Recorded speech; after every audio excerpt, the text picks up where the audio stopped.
Hello and welcome to Patched. I'm your host, Paul James. Today I'm joined by Matto Phillips. How are you, mate? Yeah, good, I suppose. Yes, we'll say good. Just Mate, as good as this camera. Good. It was only going to go one of two ways. As good as that camera or as good as this weather, which is absolute shithouse. And I'm sick of it. And we've discovered, before recording, this is very important for everyone involved, that we've learnt that snails have gotten into my shed, my studio space, and are starting to chew away at notes and stuff that I've got for various levels that I need. I'm like, oh shit. My mind instantly casts across to these art books. Oh shit. Hang on a second. Oh no. Oh no. He's found something. Oh, this is not good. He's checking it out. What have we got? He's looking at his book. He's not always. No, wait. Wait for it. Shit. My very quirky, admittedly, but fan gamer book dedicated to Earthbound. These fuckers are at the spine. Oh no, it is now war. War with the snails. Oh dear. Oh shit. Oh no. I'll put this Don't away look. and Don't look at it. Don't look at it now. Recording things will only end badly. So It could be a whole patched episode of just watching Paul get devastated as he finds the snails have attacked his books. Hopefully it's not the Horizon one that he waited 6 months for. That'd be even more devastation. Shit, yeah. I'll be checking all that out later on. Damn it, that wasn't set up. We were talking about it before the show, and it was just like I conveniently turned around and my eyes landed on that particular book, and fucking snails, fucking weather. This shit's got to stop. Now we've got to find ways to stop them getting in. Anyway, more important business. It is patched updates time. It's a weird sort of time for us to record it because it's the last episode of the month, but like there's almost a good week after the episode goes live that we just can't really address. But I don't know. That's how it goes, I guess. Especially weird considering all the games are starting to pile out now at this kind of point in time. So it makes it even trickier. At the end of the month. At the end of the month.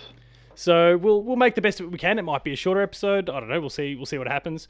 One of the games is Gotham Knights, which for both of us, which we're both playing at the moment. But we're going to save the bulk of our conversation for a review discussion that'll pop up at sometime in the near future. We both received a code for that. So thanks to Play On for providing us codes there.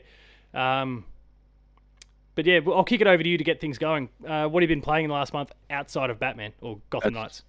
Oh, Batman. You'd much rather play Batman, right? Yes, Batman. You've been tweeting about it, so it's okay. Batman. No, what were we talking about? Like the Arkham games? Sure. The Arkham games, yeah. Yes. Well, just Jason Todd's jump has been really putting me off these last few days. Oh, he just looks like a fuckwit. But anyway. No, the jumper. My jumper chords. Oh, as yeah, you that saw one. the tweet. Yeah. With a tweet that no one's ever going to understand unless you live in the country to understand the reference of trying to find water. But I'm not going to talk about Gotham Knights. Instead, we're going to play. Yeah, see, city people just look and go, what? That makes no sense. Or it makes no sense anyway because it's a jumper cord. But yeah, anyway. But those jumper cords, oh man, I had to uninstall it. We'll just get this part out of the way. I had to uninstall it just so I didn't have to look at those jumper cords anymore because he was there lifting up weights and that, and the cords still jumper cords are still going upwards. I'm like, nah, this can't happen. No, and uninstalled, reinstalled. The jumper cords are now back to normal, so I'm not getting distracted anymore. Well, that's all right then. Crisis averted. But enough of Gotham Knights. That's for another discussion. We'll talk about that sometime in the near future, I'm sure. Maybe before the end of the month. Maybe. We'll move on to the game I finished after we did our last updates episode. Yep. I played The Witcher 2. I finished The Witcher 2. It is now one more to go. Yeah, 2 months to finish The Witcher 3, the biggest game of the lot. Well, no, I'm still waiting for this so-called...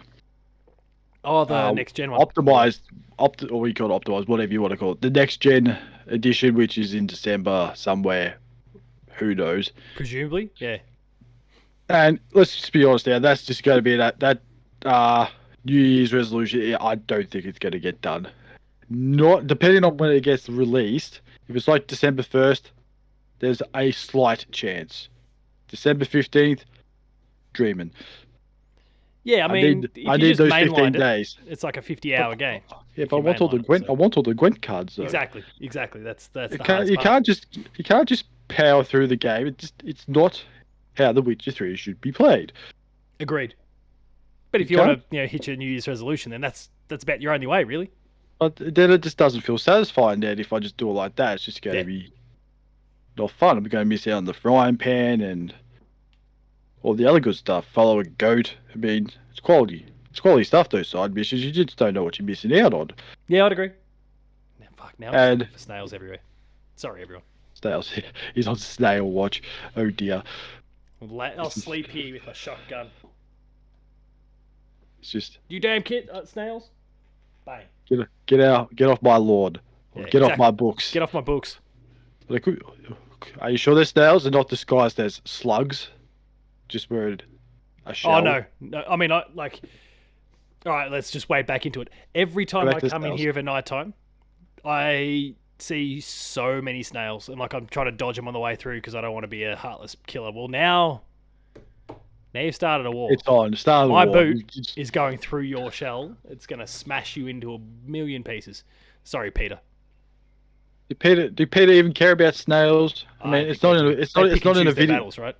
But it's not in a video game, so it's not harpooning whales or anything like Assassin's Creed Black Flag. Yeah, it's just real life. But anything else besides whales in games, it's fine. Perfectly fine. Nothing to worry about. But back to The Witcher 2. That's done, completed. Still enjoyed it, even though it's a 10-year-old game. It's still better than most games. Awesome. Still holds up. I reckon it still holds up. It's like I can't compare it to The Witcher 3 because that's just in a league of its own. You can't just compare that stuff. But compared to some other games that have come out in the last few years, it's probably a bit better. Stands tall still. Good. Stands tall. So good on your CG Project Red for making quality games back in the past. I'm only joking. I like your CD Projekt Red. You've redeemed yourself. I have forgiven you for your Cyberpunk disaster. I will one day if I ever get a chance to play it. Maybe. I might. Maybe. I guess maybe I could still hate it, but there's a chance. There could be a chance. You're telling me there's a chance. But anyway, on to Witcher 2 and on to another game. I played a little bit. I played the first level, which was Sifu. Oh yeah, okay. And yeah, I'm a big fan. I found out I'm not very good on the normal difficulty. I found out. Oh, neither was I. Absolutely horrible at it. Pretty much by the time I did the first, stage level or whatever, I was about 42, and I thought, nah. Like I got beaten up so much. It wasn't. I think you might have done better than me. I feel like I would have been lucky if I was in my 40s after the first level. I can't remember now. Yeah. Maybe it's on camera. Maybe I have to double check a player 2 plays. I thought at 42. I thought, nah, I'll give it another go. Just surrender and go. Just go to easy. And to be honest, I'm having more fun on easy than I am on the medium. You sound exactly like me. I realised I was not going to get through this game at the standard difficulty, so I waited until that patch came out and went back to it and knocked it out in almost a night. Yeah, so it's not a big game. It's something like an 8-hour game or something, which is good. I need a short game because Valhalla has really killed me in the last few months with its 100 hours of gameplay. And you're gearing up for The Witcher, so... Yeah, but that's worth it, though. That's quality fun. That's 7 days of gameplay fun. Well, that's not including the DLC, so 5 days of gameplay fun. I mean, if you can... Oh, you're just talking about the total hours? Yeah, right. Yeah, total hours. 7 whole days of The Witcher 3. That's including the DLC. Good luck. Yeah, but take 2 days off of that DLC, we're back to 5. So still, good luck. It's still a good luck situation. Give it a red hot crack. I can try, but I won't. If I do the math, I won't be able to sleep for 15 days if that's the case. Just to try and get sounds through. Worth it to me. 5 days straight. Just don't sleep. Just get some tape, keep the eyeballs open, and do that. So I haven't got too far into Sifu, but I will get back to it. Good. eventually. I don't When think it'll that even is, take you 8 hours. I feel like it's maybe 5 at that difficulty. I think it's like depends on how much you really want to go back to the levels, and I know you get certain items from other levels and this stuff that open doors and that. I don't know what they do. I was like, oh, I found a key that opens a door from the first level. I thought, Yep. do I really want to go back and see what it does? No, not really. It's just one of those things. I don't want to go fighting again. I've already done this, unless it's really, really. Yeah, I'm with I'm you. not. I'm not gonna go. It's not one of those games. I think, yeah, I'm gonna platinum this. I don't want to really platinum it. Oh, he's on the Great Northerns. He's upgraded from the No, draft. no, I got given a bunch of Coronas by some Oh, of my Year 12s, Coronas. so I'm just knocking through the. The only Corona Paul's ever gonna get. At this rate, yeah, Yeah, untouchable. untouchable. Only the alcoholic type of Corona, not the other type of Corona that some other suckers got at PAX that we somehow dodged it like absolute Untouchable. champions. Yeah, we played, oh, I'm sore, I got sick, I got COVID, and me and Paul here like, we're fine, thanks for asking. Yeah, I enjoy the Drew Agnew story in particular. Who, I mean, for anyone unaware, House of Mario, the host, awesome Nintendo podcast. He lives in bumfuck nowhere in South Australia. Has just been able to cruise all these years because no one lives there. Wow. Shots outside fired. of Drew, Bryce, and I don't know, maybe a handful of others that attend the pub and those sorts of things. I'm not really trying to hang too much shit, but like it's a very small country town from everything I can gather. And he's been able to kind of coast because no one really comes and goes, so no COVID in this place. Comes to the big city, bang. Welcome to the real world, Drew. Oh, takes it back with him. Oh, dear. He's spreaded it. He's just ruined an entire town. He's ruined a whole state, let's be honest. Well, yeah, they're probably still without COVID until Drew came back, so. Oh, Sucks subject shit, zero. South Australia. Ah, shit. One country boy comes to the city, gets sick. Destroys another state. That is still a better love story than Twilight. When Drew met COVID. They got along so well that Drew took COVID home with him. What a wonderful story that is. Yeah. Well, All right, moving on from those horrible jokes. What else have you been playing? Still on Horizon Forbidden West. Oh, yeah, cool. Yeah, supposedly I was supposed to do the story on it, and I keep getting distracted by everything else in the game. Usually a sign of a good open world. It is a good open world. When you get distracted by side stories, you know that's a good open world game. Not the other way around. When you get bored by the story and go, I'm going to do the open world stuff instead because it's more exciting. That's the bad side of a game. Well, not really. Yeah. It just means they really pay too much attention to the side stories than they have the main story. But I will say that game, it is the most wonderful looking game I've seen on a PS5 so far because it's the only PS5 game that I've so far. Yeah, good point. But who cares? But this whole Horizon thing, was it Zero Dawn? Oh, yeah. Leave it on the goddamn PS4. I don't care if you like, they're doing comparisons like, here's Aloy in the PS4. Here's Aloy on the PS5 with sunshine on her face. Great. I don't care. Look, she's got the peach fuzz in Zero Dawn 2 now. So that's the thing we care about is just lights and shadows. That's all it is. It's lights, shadows, and frame rates. Frame rates. That's the three things people care about. Not if the game works properly. If the game doesn't work properly, everyone's like, oh, it's shit.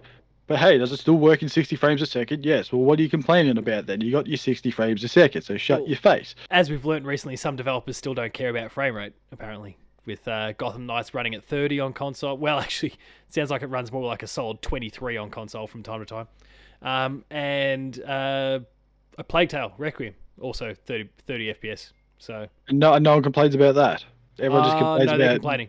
It's just that Gotham Knights is the higher profile game, so and it's kind of the whipping boy. Like it's kind of a let's just show a hand a little bit. It's kind of a pretty poor game, so it's just another thing you can throw shade at it. Let alone, I mean, off the back of the preview cycle with the Live in La Vida Loca thing that got shared. Good. Like there's been kind of a cycle of kind of negativity about the game for a while. So when that came out, everyone was going to sink the boots in.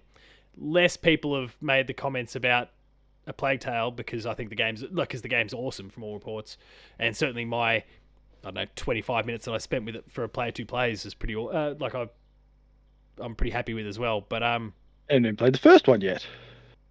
yeah, And you're already satisfied by the second one. So that's usually a good sign when you're satisfied by a sequel that you haven't played the first one, which usually is a good sign. Because usually you play the second one, you go, I don't know what's going on. I'll probably play the first one sometimes. But this one's like, oh, it's good. I like it. It's like, it's absolutely convinced me that I need to go back and play the I original. mean, who would have thought the one game everyone thought would get high praise was A Plague's Tale? Not Borderlands or Batman and Friends. Batman, Rabbids. Oh yeah, Rabbids. I forgot about Rabbids. We'll get to that. We'll get to some of those shortly though, because they're on my list.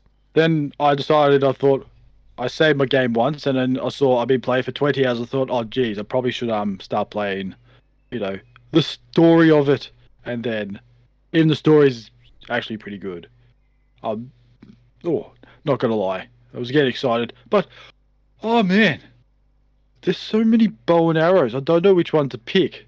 It's just, here's one with sort of, was it your acid and fire? Here's one with acid and ice. I was like, can't you just give me one that's just got, I don't know, all of them, or just give me arrows that just have all the varieties? It's just, there's too many bow and arrows to choose from. All that really matters is getting the spear that has the explosive effect. I got that. To be honest, that's the only thing I use. Is like throw the spear, it goes bang. It just everything on the machines just pops off, and I think, oh, that's like less work I have to do now. All its health's pretty much gone. Wonderful. These thunder jaws are absolutely no match for my exploding spear. Just like in the first one, which was I have to use 700 arrows to kill this goddamn thing, and it just won't die. Yeah, that spear's something epic. I can't wait to I've got it in my kit, and when I eventually go back to kind of clean up the platinum for it, I'm just gonna be throwing that thing around and. That's what I should try. I should see what happens when you aim straight up in the air and see if it just comes down.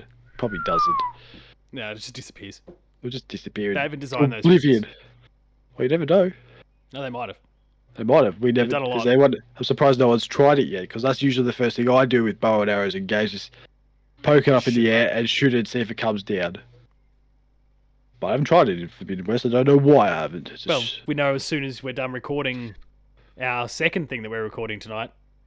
Player 2 plays for Gotham Knights 2-player. Wait until it comes out. I know.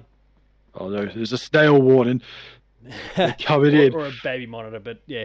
Oh fuck! I should get a snail alarm that goes off like that. Anyway, get security systems, lasers, and everything. Just snail sensor.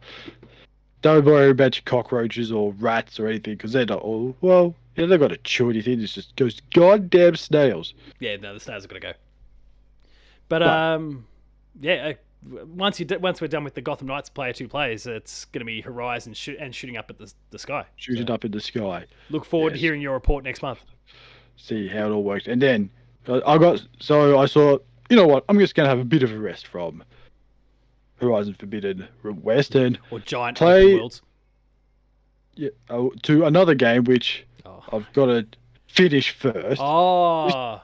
Because I'm some dickhead decided, thought, you know what? I'm gonna buy a collector's edition for a game I haven't yet played yet, even the first game. Boy Simulator 2018. And all I can say is, why the hell didn't I start this game earlier? In 2018.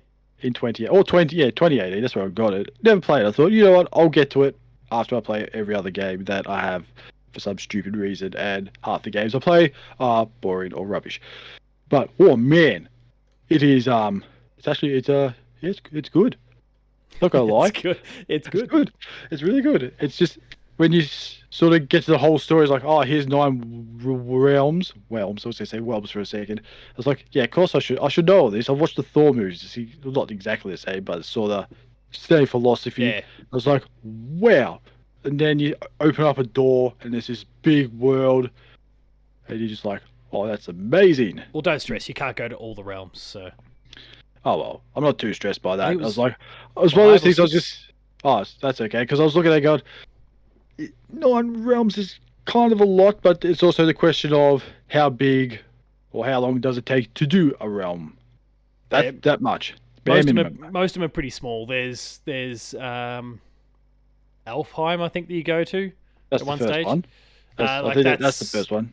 That's almost the biggest of all the. So the first one's the biggest one. Yeah. The rest that's are. good. What's the one that's kind of like? It's like an icy. Have you been there yet? No, I'm still in Eltham. I haven't gone too far yet. I can't remember. I can't remember its name now, but Hoth. Yeah, let's go with Hoth. And like that one's kind of longish, but it's just a very specific sequence that leads to a very specific and important God of War moment. That I'll leave alone for anyone who hasn't played it. But you're running out of time, a bit like you are, because Ragnarok is very, very close. Should I just hard pivot from there? Yeah. All right. I'll just say one more thing. Go on. Voice acting between boy and dad. Brilliant. It's elite. Dad of the Year 2018 he is. And he might be Dad of the Year in 2022 as well. So, as has been noted online, I am playing God of War Ragnarok. I am heavily under NDA, so there's no story stuff that I can really share. I can tell you the story. It's about a boy and his dad. Dad and his boy on a boat. Yeah. Just paddling away. With a talking head. With a what? A talking... Oh, shit. You haven't got that far. Hey, how dare you ruin it for me? I'm not playing it anymore. To be honest, I already knew about the talking head anyway. I know what happens. You just rip it. He just rips it off and just hangs it around as a trophy. Yeah. So I do know of the talking head, so you haven't really ruined it. I'm not going to lie. So as of the time that we record, I'm about 5 or 6 hours in, which is basically just the other side of when the preview embargo kind of, as far as we were allowed to talk about when it comes to the preview embargo. And for the most part, it feels like God of War 2018.5. Like there's a lot of, like it's really just, it kind of has that DLC feel a little bit. Like you're just getting more of the same. There are lots of small, subtle changes from, and I won't kind of contextualize, since you are playing at the moment, I'll try not to wade into spoilers from 2018. Atreus has grown. These voices. You would hope so. Let's be honest. If he's still the same small boy as 2018, there's sort of a. I mean, it's set not that long after. Oh, isn't it? I just can't really explain why, but he's grown. But like, it all makes sense. It's not just like holy shit. The actor's grown. So it's not like Lost, where they're on an island for 40 days and the kid comes back 4 years later. He's 20 years older. 6 foot tall and he's got a deep voice. You're like, what the hell, man? Where have you been for the last 40 days? I did it. Did it now. Yeah. But anyway, really? I'll save my staunch defense of Lost for another time. Yeah, like that all works really, really well. Makes plenty of sense in the world, and the acting's still top tier, to kind of reference what you were talking about before in 2018. When it comes to combat, they've kind of lent into some elemental stuff. So the axe, like the Leviathan axe, has kind of that frost or ice sort of elemental kind of tinge to it, and so now you can actually kind of utilize that in combat. The Blades of Chaos, you can. Sorry, I'm sure you probably. No, I'm probably going to forget all this when you say it. It'll just be all this lingo. I got no idea what you're talking about. Well, the iconic Kratos blades from the original. Oh, those from the original games. What, the things on the chains? Yeah, they're back. Wow, I can't wait. You really haven't had 2018 spoiled at all. Oh fuck. But like they've kind of got like a fire elemental to them, as you kind of expect from the earlier games. Like you can kind of utilize the strengths of those two against different enemies. When it comes to the gear, and you'd probably know it a little bit from your time with 2018 so far, like you can kind of change little bits and pieces about your weapons and your armor and those sorts of things, but it doesn't really, like it's really just give me the bigger numbers and that's about it. Now there's kind of buffs and debuffs and different perks to kind of picking particular shields or particular grips on your certain weapons or whatever the case happens to be, that you can also take advantage of. So it makes them a little bit more horses for courses and that sort of thing, and actually prompts you to think a little bit more about the loadout that you have up to a point. It's not just about crafting this thing and getting the bigger numbers and getting the bigger defense or getting the bigger strength or whatever. There are these other facets that are important as well. So I appreciate what they're doing there, but for the most part, and it could just be that like the big surprises are kind of after this 5-6 hour barrier, and then all of a sudden they just knock the doors open. I've heard reports about from those who were lucky enough back in 2018 to get to preview God of War, and I can say all this because it's not spoiling anything for you here. There was a preview window, similar sort of deal. They gave people the review code, or maybe they brought them in somewhere to play a preview build. Whatever the case was, though, they played it and they got straight up to getting to Freya or the witch's house, and the turtle and everything there. And so up to that point, it just feels like your typical God of War. It's really linear, just follow a straight line path up to that point, and it's just after you leave her house that then you find yourself in the lake and you meet the serpent and you realize, holy shit, there's this big open world. And so that preview window was very much a case of, oh yeah, it's God of War. Like they've changed the camera perspective. It looks this, it's this, it's this, and then all of a sudden, look, open world. Here's all the shit that we haven't been telling you, that no one was able to learn about until they played beyond that point in the full build or got the final game when it came out. So I feel like there might be a little bit of that's kind of going on, where they've got the aces up their sleeve. They were very specific about, you have to stop talking about it at this point because this is when we're going to start busting out all our tricks. I could be wrong, but it's kind of got that feel about it. And look, even if that's not the case, and it is just more of kind of what I've described so far, there's greater enemy variety and all those sorts of things, then it's still going to be a really incredible game. So it's just, I guess for some there's just maybe that potential letdown where they're expecting something big and new and kind of reinventing itself in a lot of ways, but you just can't keep doing that over and over. Like they just reinvented themselves with 2018. Why would you change something that won Game of the Year 4 years ago? I've seen it in other games too, and they've not changed anything. I was like, you know what? I'm okay with that. You don't need. You just do it even better. Everything. You just tweak a couple of things here and there, and that's it. You don't need to really change everything. I can't remember the game that I'm at. I think people are just being like that because they're like, people get so caught up in the Game of the Year conversation because God of War is going to be going head to head. Really, it feels like it's going to be a 2-horse race between God of War and Elden Ring at this point. And Elden Ring's reinvented the whole Souls formula, really, and God of War is more God of War in a lot of ways, at least as far as what I know so far. So, or am allowed to talk about so far as well. So, I don't know.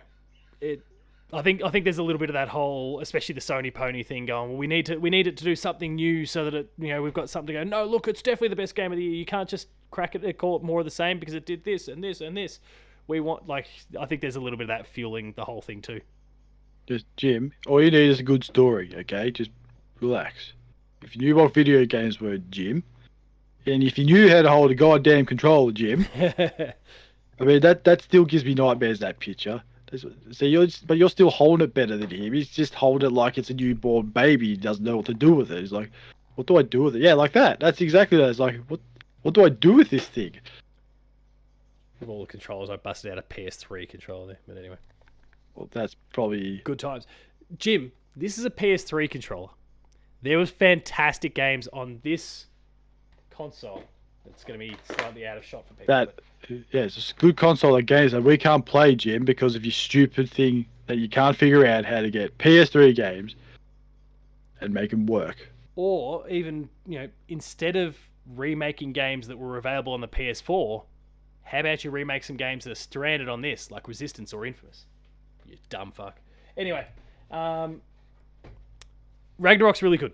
Really, really good so far. So, and I look forward to reporting in on, I don't know, it was like the 4th or something like that anyway, when the embargo lifts. I think it's, November 4th for us.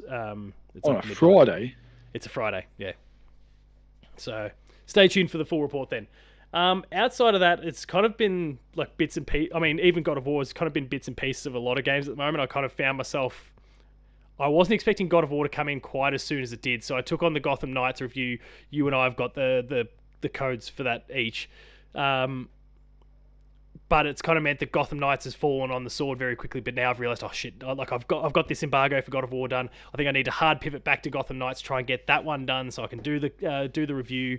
We can have our review discussion, all of those sorts of things. I'm taking a day off specifically on Tuesday just so I can sit and play Gotham Knights. Wow. Time well spent, I assure you. Wow. I've never heard that. So what do you take the day off for? For Gotham Knights. The Gotham Knights. Not God of War, Gotham Knights. Gotham Knights. But actually, I've got a like a bonus day in lieu from the school up my sleeve, so that'll be a God of War day at some point before it comes out. Looking forward to it, or maybe after. We'll judge that one. We'll see how we're going. If I'm starting to struggle to get towards embargo, then all of a sudden I'm pulling the day off. So you can get that Hummer you get in your collector's edition and just wave it around all day. I was just going to say, just threaten the snails with it. Don't kill them. Don't just. No, we'll kill them. Peter will love it. Just give them a stern warning, and if they go too far, then shit hits the fan. Full rage mode, as Kratos would do. Exactly. I press my L3 and R3 and obliterate them. But anyway, so yeah, it's kind of been dabbling with lots of different games over that time. From God of War to Gotham Knights, which again we'll talk about more at some other point. The Direfield Chronicle, which came out kind of towards the tail end of September. I'm going to be doing a review discussion with Jason when he's ready to go on his end to talk about that. Rabbids, as we touched on before, Mario Rabbids Sparks of Hope. I'm loving that game. I'm playing that on the Switch at the moment. It's the perfect, it's that XCOM formula still, but it's more refined. Like the battles can be smaller. You'll still have your big boss encounters that are a little bit more large in scope and take a little bit longer, but a lot of the stock standard battles that you just find around the environment as you're kind of navigating the open world or the island or little planet or whatever you found yourself on, can be rolled in just a few minutes. So you can kind of just charge to an enemy, take on a battle, succeed, maybe knock out one or two others, and if that's all you can do for a session, so be it. It works pretty well, and I'm really enjoying playing the game. The Rabbids are actually kind of funny for the most part, but as myself, Jess, and Chris touched on in the review discussion, it is weird that they talk now. Like the first time they open them, like normally it's just that blah sort of bullshit, horrible sound like minions, but now they actually talk. You're evolving, and that was a lot to take on at first. But once you do, it's fine. Like they're kind of funny. They're alright. And the one game that I've actually kind of started and finished over this time, and I think it was in this month, but it might have been the month before. Shovel Knight Dig. I think I started potentially playing it last time, but I've finished it since. And the review's going to be live on the Player 2 website really, really soon. Another spin-off from Shovel Knight.